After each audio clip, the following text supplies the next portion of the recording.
The world's hedge fund industry manages no less than nearly $2 trillion in assets globally. 70% of Europe's hedge funds are based here in London, and I'm off to spend some time with one of them to learn a few trade secrets.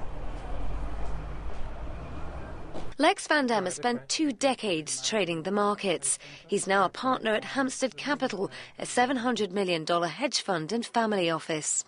With typical management fees of 2% on all assets and a 20% performance bonus, managing a hedge fund is lucrative, but it's also all-consuming. It must be quite stressful, right, doing your job these days? Yeah, it's really stressful, especially at the moment. Stock was up 7%, we're now down 7%. You know, I sit here all day long, between 7 and 5. I sit behind my screen, then I go home. I watch the market from home. At night I wake up probably once or twice to look at what's happening in Asia. So it just goes on and on and on.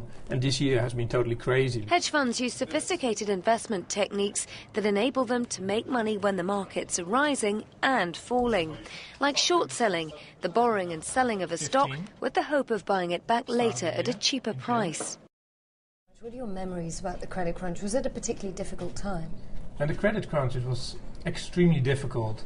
Everybody was depressed, everybody, lots of people got made redundant, and we all thought, well, this is never going to be okay again.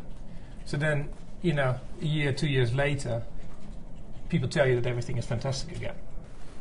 So what do you think, Harry? Should we buy this stock or should we wait? I think it's a great infrastructure play on the internet. Most hedge funds pretend that what they do is really, really difficult, and it really isn't. You try to identify good companies that you want to own, and I think a lot of people can actually analyze it themselves. This is some serious technology here. What are you looking at? Do you need all these kind of screens? Well, unfortunately you really do these days, because there's so many different asset classes that trade and they're all correlated.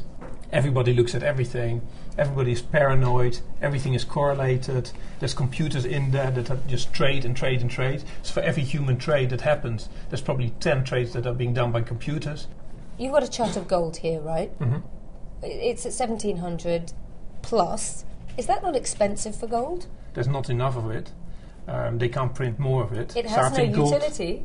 Well, it has to me. I'd rather have it than a piece of paper that the government can print. If you have some money, I think you buy gold, you buy government bonds, and you put your cash in the bank. Which means this 43-year-old Dutchman's not just hedging his bets, but keeping his eye on the big picture too. Nina dos Santos, CNN, London.